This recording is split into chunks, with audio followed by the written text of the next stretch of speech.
through here, Mandy. Isn't this extraordinary? Wow.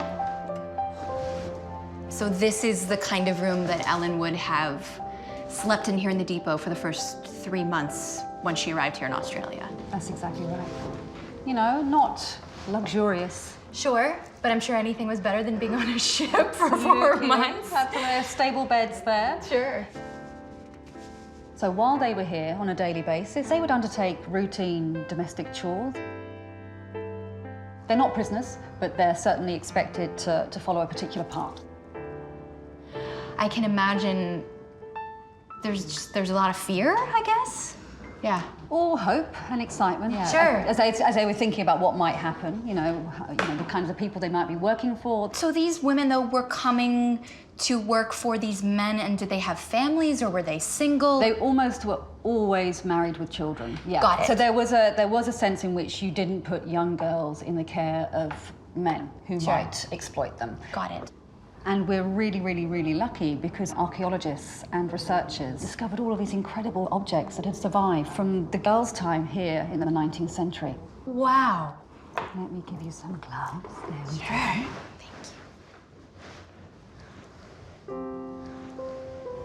you. Incredible. And it survived. Yes. It's insane. It is extraordinary. This is tiny, teeny, tiny shoe. Holy cow. And here's stocking. A stocking. They help you get a real sense of the past, don't they? Yeah, it really does.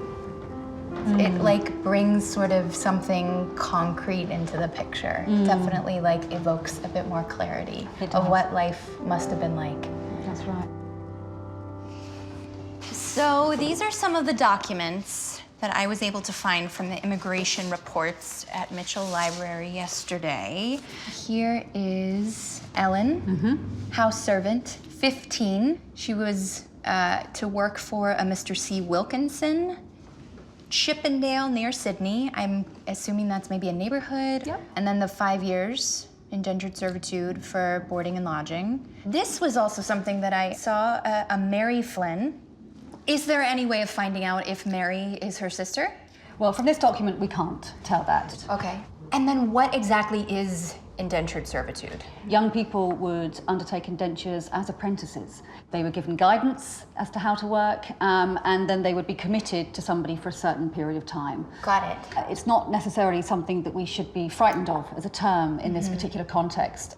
Wow, yeah, that's really informative. Yeah. So she had this indenture with a Mr. C. Wilkinson. Is there any way to find out more information about that? So we know that Mr. Wilkinson, he's a sort of low-level government servant, and he does have a wife, he has some children, so Ellen probably has gone to work for him to help in that household. Sure.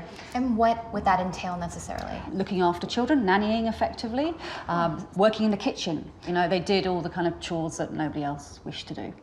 Right. 15 just seems so young. You're still a child. You don't know the ways of the world. Exactly. Life could be very tough. Absolutely. And then somehow she ends up married in 1855 to my 3 times great-grandfather. That's right. It makes me feel a little bit better. Yeah. She did okay.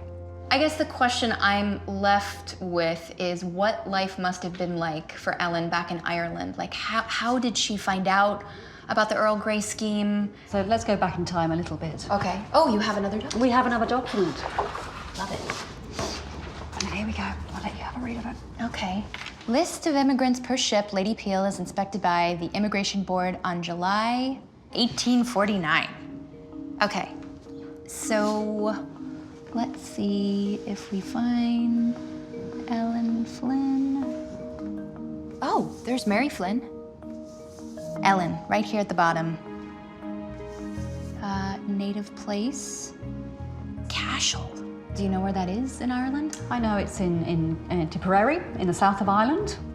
Okay. Parents' names and if alive, their residence. Whoa, wait a second here. James and Mary, father in America? Holy cow, wait a second, what?